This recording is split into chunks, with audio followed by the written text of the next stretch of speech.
medyo, para lang maintindihan natin kung anong sinusubukan namin gawin dito. Kasi, aaminin ko sa inyong lahat, talagang habang tumatagal akong nakaupo dito sa DPWH, talagang araw-araw na lang parang may bagong mga nadidiscover dito at lumalaki ng lumalaki yung ating mga nakikitang mga problema. So kailangan talaga, base na rin sa direktiba ng Pangulo natin ng cleansing from top to bottom, kailangan talaga gawin nating very systematic itong ating gagawin dito, no? Dahil para sa akin na medyo kahit paano naman may karanasan na tayo sa gobyerno, talagang nakakalula at nakaka-overwhelm talaga, no, yung laki ng problemang hinaharap nitong departamentong to. So I just wanted to first and foremost igagay sa tamang konteksto, no. So dalawa ang kailangan nating major na gagawin, no, in the next few weeks and months, no? Kasi hindi madali ito, hindi mabilis. Unang-una, kailangan nating panagutin yung mga dapat managot. Unang-una yun, no? Kasama dyan yung nakikita nyo kaming nakikipagtulungan sa ICI para alamin yung mga problema sa iba't ibang mga proyekto. Pero kasama din dito yung paglilinis at pagsasaayos ng organisasyon, no, from top to bottom, no, at hindi madali yan sa dami ng mga opisyal at empleyado dito at sa dami din ng mga kailangan gawin ng DPWH. Mahirap gawin ito ng mabilisan, no, hindi ganun kadali, no, kasi habang hinahanap natin yung mga dapat managot, kailangan nasa plano din natin is kailangan yung mga proyektong kailangan magawa, tuloy-tuloy pa rin magawa. So, hindi ganun kadali. Pero, kailangan umaksyon na rin tayo. Lalong-lalo na sa mga taong sa tingin natin, dapat nang masimulan yung proseso ng pananagot nila sa loob ng DPWH. Okay. Ikalawang kailangan natin gawin is kailangan ayusin natin yung sistema at proseso sa DPWH. Kasi marami tayong nakikita ngayon na talagang hindi lang tao ang problema, kundi yung sistema. Na unfortunately, nandito na sa DPWH for the last, I don't know how many years, maybe even decades, no? So yun, ongoing tayo doon. Sir Mats from Net25. Sir, sa hearing kahapon nabanggit na yung mga ibang projects doon sa 1st District ng Bulacan substandard. Ano pong gagawin ng DPWH? Magbabacktrack ba tayo sa mga project na gawa nila? So, sa lahat ng mga nakita namin, hindi ako nagugulat doon sa sinabi ni Bryce Hernandez. Pero, tingin ko hindi lang to 1st District of Bulacan. Tingin ko ito, makikita natin all over. At syempre, kailangan nating ayusin lahat yan. At kailangan nating i-correct.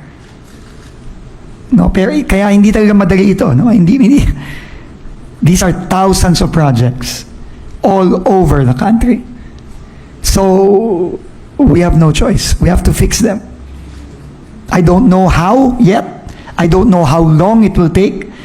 But we have to fix them. And those contractors have to pay for them. Yung contractor ang mananagot dito. At kung sino man ang kasabwat niya. Question, please. Go ahead.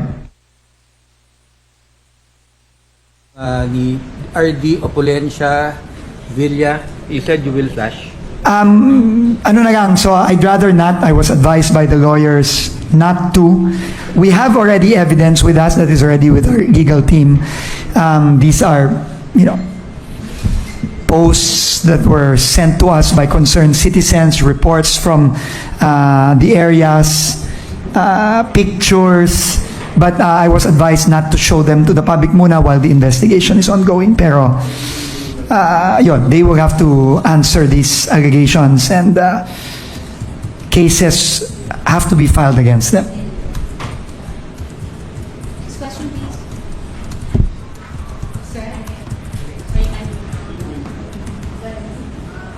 Yan ba yan?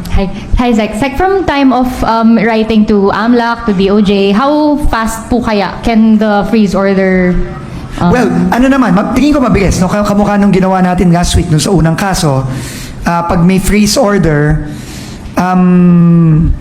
parang within a few days nakakakuha sila ng freeze order. So, no, so hopefully mabilis lang, no? Kagaya nung nakita nating bilis ng BSP at ng AMLAC last week.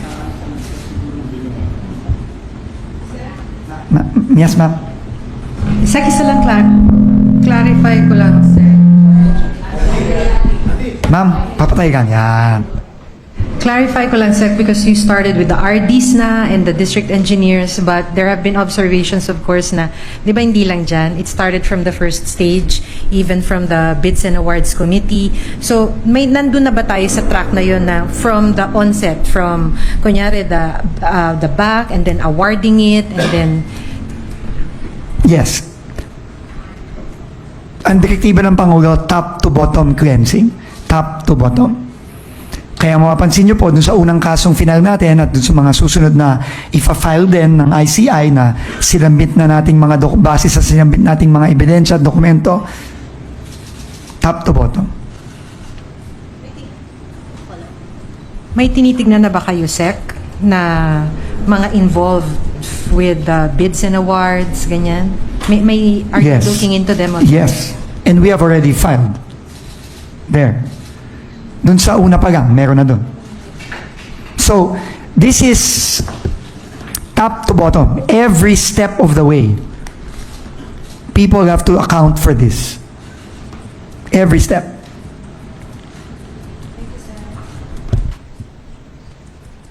Maybe last two.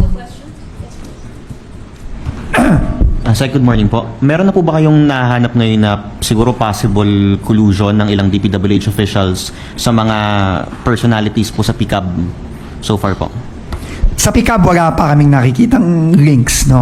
But we will be looking at that also, but we will need to work with Secretary Chris Roque of DTI. No, kasi hindi pa natin talaga nakikita, tama si Ma'am Maki kanina, no? Sinabi niya, starting from sa baba, akyat to, and top, bottom, left, right, back, front, lahat to eh.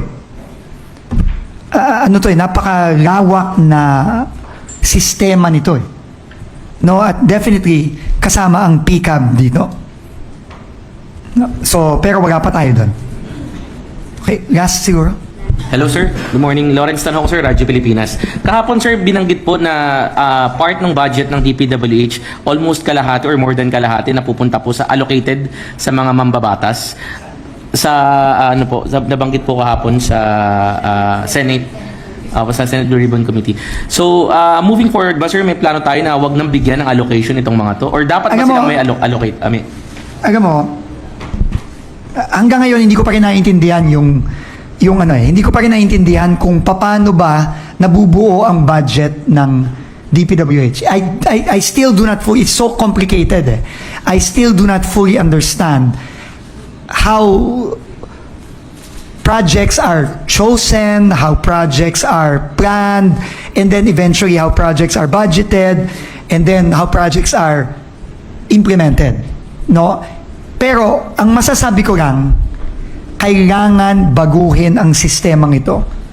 Kasi itong sistemang ito ang nagdala kung nasan tayo lahat ngayon. No, hindi ko nga naiintindihan kung ano yung allocable, hindi ko nga naiintindihan yun eh. To be quite frank, I don't fully understand what that even means. No, but I do know kailangan ng mga project sa mga munisipyo, city, distrito, probinsya, region. Kailangan yan. Ngayon, kung paano sila pinaplano, clearly may problemang malaki dyan. At kailangan repasuhin to ng buo at kailangan baguhin to. Pero wala pa kami dyan. Nandito pa lang kami ngayon sa paghahanap ni mga sino bang dapat managot dito sa mga palpak at maanumalyang proyektong to. So, pero kailangan gawin yan. Pero sir, yung isang lawmaker na may project, di po ba dapat questionable na po yun? Ang isang mambabatas, ang trabaho ay gumawa ng batas. Sila po merong mga sinisponsor na may mga project sila na sila mismo yung kumbaga nasa likod. Di po ba? Kaya nga sinasabi ko kailangan nga repasuhin and baguhin itong sistemang to. Hindi, it's so convoluted, so confusing, so complicated, that it takes, I don't know, it really take a lot of time and effort to really understand how this process works, from planning to budgeting to procurement to implementation to monitoring. Itong sistemang to talagang kailangan maayos at mabago. So, aabot tayo dyan, pero wala pa tayo dyan ngayon. Last question, Lance from Newswatch. Hi, Sec. Question lang po. Kasi yesterday, Bryce Hernandez also said na, and even admitted na even yung school buildings, substandard projects, yung pagkakagawa sa kanila. I know, Sec, nasa flood control pa lang po tayo, pero may nare-receive na pa yung DPWH na reports din. Yes, on school buildings. our new incoming team already met with the team of Secretary Sani Angara the past 2 days. Nagmi-meeting sila para malaman natin kung alin itong mga to, ilan sila, nasaan sila. Again, kailangan ayusin lahat yan. Kawawa naman yung mga estudyante natin.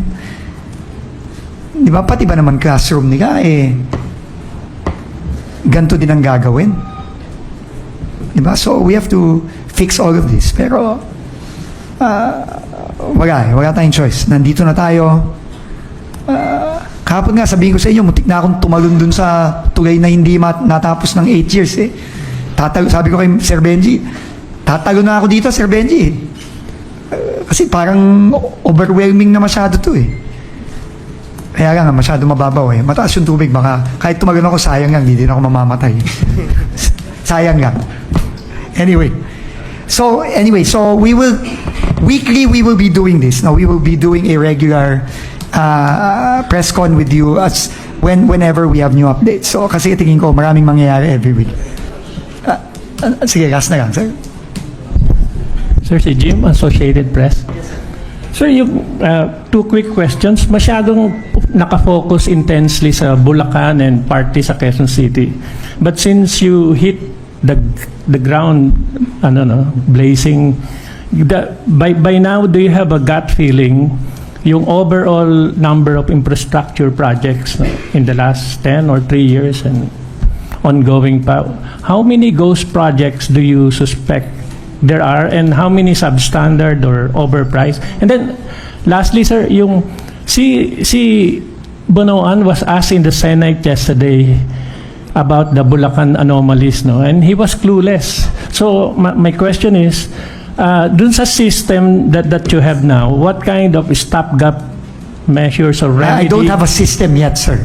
I don't know why you can think I can do a entire system in 3 weeks here. No, I do not. I told you kanina, kailangan baguhin. Pero kung iniisip nyo mababago to in 3 weeks, baka nananaginip kayo nga at hindi kayo hindi ganun kadali ito Itong sistemang nandito, hindi lang taon to, baka dekada na itong nandito which has led us to where we are today. So to change this, to review this, to change this, and you're asking me how many ghost projects? I don't know. My gut feel, it's all over the country. Yes, sir. It's not just Bulacan. Definitely. But if you ask me how many, how can I answer that question? I cannot answer that question. In terms of red flags that you're initially seeing. What red flags? Yeah. What's your question? How many red flags? Yeah, ghost projects. I don't know. All right. Do you think I can find out how many ghost projects there are for thousands and thousands of projects in the entire country in 3 weeks? Yes, sir. It's that horrific. Thank you. Well, yes. It's that horrific. This is all over. This is not just Bulacan. Okay? So it's gonna take, I don't know, months, maybe years for us to find out how bad this is. But we have to change that. Ang ugat nitong problemang to ay yung tao at sistema. Nasa tao pa lang tayo ngayon. Nasa tao pa lang tayo. Yung mga taong kailangan managot, nandun pa lang tayo ngayon. Yung sistema, matagal yan at mahirap yan. So, we will try our best to work as fast as we can, but unang-una, wala pa lang akong kasama dito eh. Nag-iisa pa lang ako eh. Diba? Tapos you're asking me if I can tell you how many ghost projects there are in the entire country. You're asking me kung may sistema na ako. Wala. Okay? Sorry I don't mean to ano, no? I'm emotional here because the gravity of this problem is unthinkable. I'm telling you right now. Unthinkable ito. Talagang grabe. At nandito pa lang tayo sa pananagot. Part 1 pa lang tayo. Pananagot pa lang. At dito pa lang. Tingin ko, ubus na oras ko dito.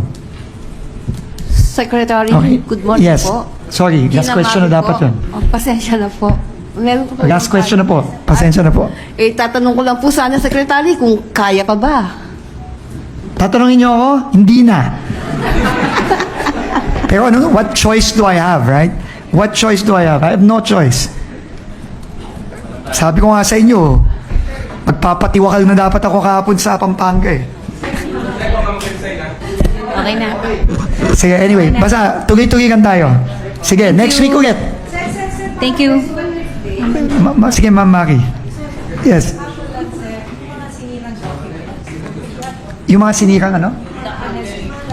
Well, okay. So, yung sa Baguio, meron na tayong two nights ago with the help of Mayor Benji Magalo. We already stationed CIDG personnel there, and our incoming Undersecretary, former PNP General Ato Bisnar, already sent people there, and nakasecure na tayo doon. Uulitin ko, naglabas tayo ng 2 order, at again, sasabihan ko lang ngayon, to all DPWH officials, kung meron kayong plano na manira ng dokumento at magtamper ng dokumento, magdalawang isip na kayo. Huwag niyong gagawin yan kasi mahuhuli din namin kayo at mabigat ang parusa ninyo. Hindi lang kayo matatanggal sa DPWH. Kulong kayo. Maniwala kayo sa akin. So, we are in the process of checking. Again, there are, 200 plus district offices, regional offices. So, kung meron kayong planong hindi maganda, sorry na lang kayo, mahuhuli din namin kayo. Yeah. Sec, last na talaga. Yes, please. Last Status na lang ni Yusek Bernardo. Would you know? He left DPWH on August 15. He retired on August 15 before I even came in. No, so, but again, ulitin ko, hindi porket wala na dito sa DPWH. Former secretary, former undersecretary, former assistant secretary, former director, former, whatever, hindi ibig sabihin hindi kayo mananagot. Kahit na wala na sila dito sa DPWH. So lahat, pag may ebidensya tayo, tutumbok sa kanila, mananagot sila. Pero may retirement benefits na ba siya? Would you know? I don't know. But all of that, if they are proven to be guilty, all of that will be forfeited. All of that. 26 suspended. Which one? Yes. All of that, no, 20. Yung 6 contractor, hindi ko naman pwedeng i-suspend yung contractor. Na-blacklist na yung mga contractor na yan. So, last question na eh. Hindi pa, may proseso kasi tayo eh. No, pero doon na rin tayo papunta. Okay? Thank you very much, everybody. I'll see you again next week. Thank you.